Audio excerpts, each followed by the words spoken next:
Hello all, welcome to Mokopedia. In our series of vocabulary, today we'll discuss some synonyms. I hope you have gone through the video of vocabulary. Through that, we have tried to tell how to approach vocabulary, what are the ways and in fact right ways of building and learning new words every day. And that is the most authentic technique through which we can learn vocabulary. And based on that technique, we have some synonyms here and we'll try to answer them one by one. So let us get started. There is no such trick through which you can directly answer synonyms. You need to learn vocabulary. And how can you learn vocabulary? You can find the answer in the video that we have made for vocabulary part, right? So do refer to that video and then you can come back to this video answering these questions. So let's get started with the first question. Let me figure out this. Right, so the first question that we have is inexplicable, right? So the first question is, let me highlight this also, right? Inexplicable.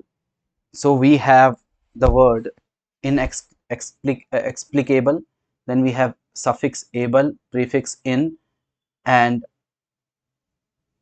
the root word explic.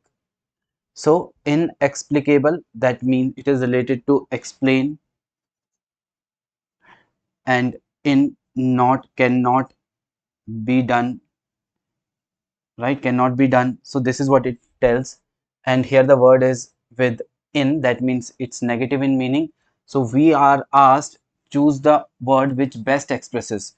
That means we are asked the synonym of the word, and that synonym in the given option should be in the negative sense. So we have confusing, unaccountable, chaotic, and unconnected. All are almost negative.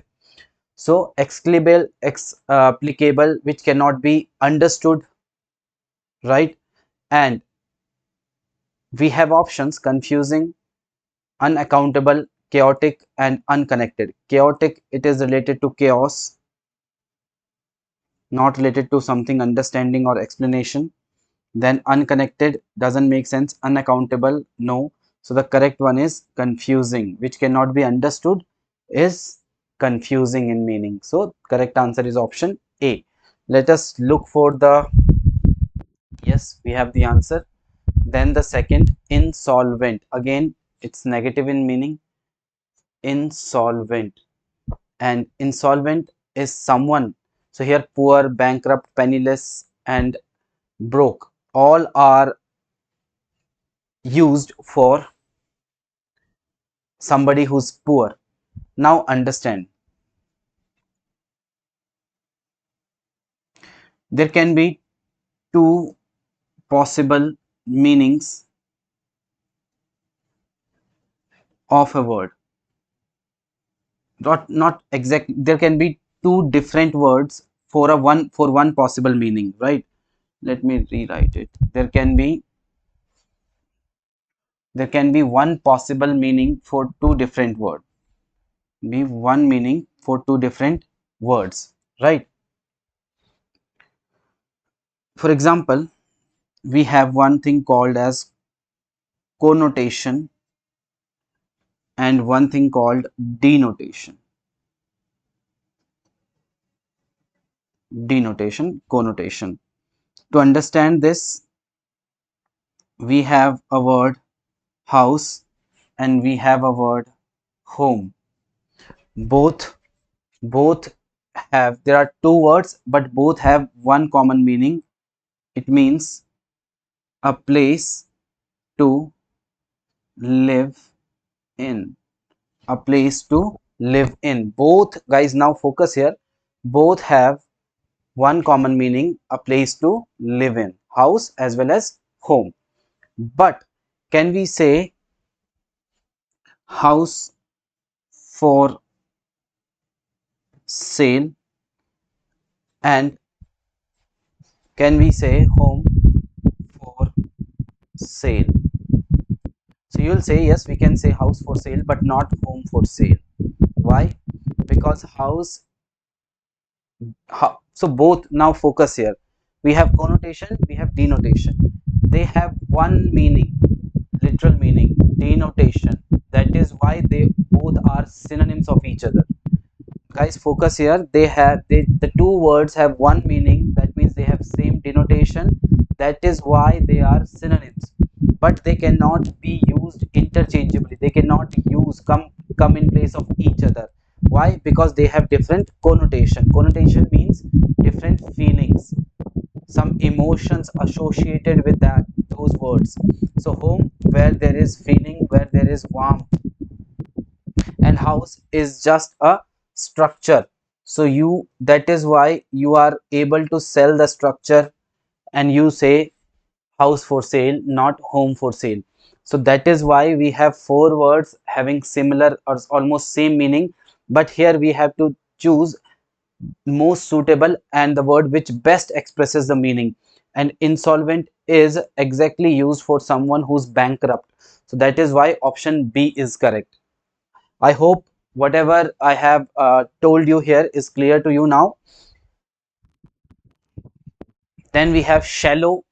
Shallow, which means something that lacks depth, something that lacks depth, and which is not, there is which lacks depth. It means something which is superficial, right? Something which lacks depth is superficial, and all the other options are not exactly associated with it. So that is why artificial, which is not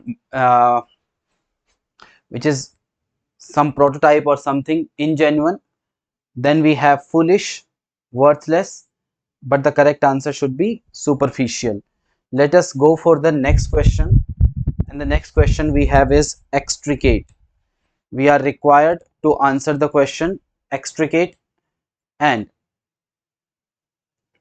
extricate is to free someone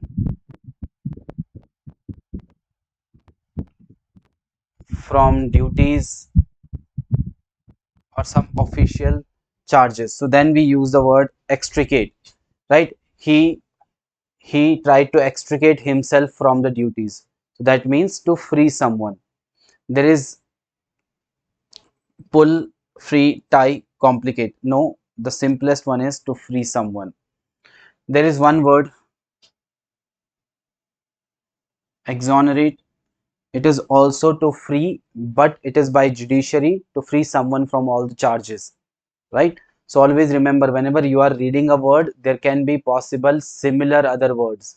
So that is why exonerate, extricate, they are somehow similar, but extricate is slightly different from exonerate, to free someone. Then we have a word timid, and timid is used for someone who lacks confidence, right? Someone who lacks confidence is called timid. We have option fast, slow, medium, shy. They all do not make sense. Correct one is shy.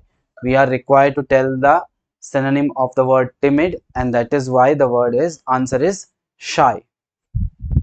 Next we have is abject, right?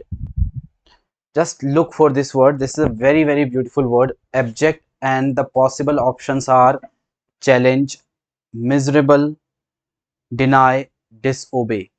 Abject means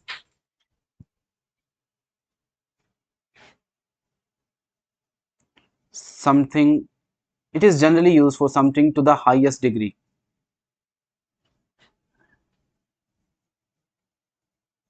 and and it is regarding something bad, some highest form of something bad, something happens, right? Some worst thing, and some abject condition, abject poverty, abject illiteracy. So that means miserable, right? So always remember, that is how we use the word abject, right? So we have the answer. So in case if you are finding it a bit difficult at first, remember, in the video of vocabulary, we have gone through some basics of understanding these words. So if you understand and if you go by that particular practice, you will not find these words difficult. So let's try one more. We have sterile, and here you will find the options barren, arid, childless, and dry. So barren and childless and dry and arid, they all are somehow similar. So a land which which is not fertile is called sometimes arid. But remember, again, sterile is something which is not able to produce anything, right? Which is not able to produce, and for that the most suitable word is barren, right? Most suitable word is barren, not able to produce offspring. So you cannot say childless, because that is a different case. Childless can be anything and can be some any other reason, but sterile is used for the particular word barren, right? So that is why we have the correct answer, barren. Then we have inaberrate. Inaberrate, and there is a similar Latin word, similar like this, aberrus, and it is related to drinks or someone who's drunk, aberrus. So I hope from this hint you got the answer of the word inaberrate. Inaberrate means, so options we have dreamy, stupefied, unsteady, drunken. Correct answer is drunken, right? So these are the words, and that is how you can approach vocabulary. So again, remember, look for a word in the dictionary, not in the dictionary, you can look for the word on Google, try to get the literal meaning of that word, and then associate that word with with one particular picture. This way your mind will memorize and retain that word for a longer period of time, right? I hope this helps. Thanks for watching.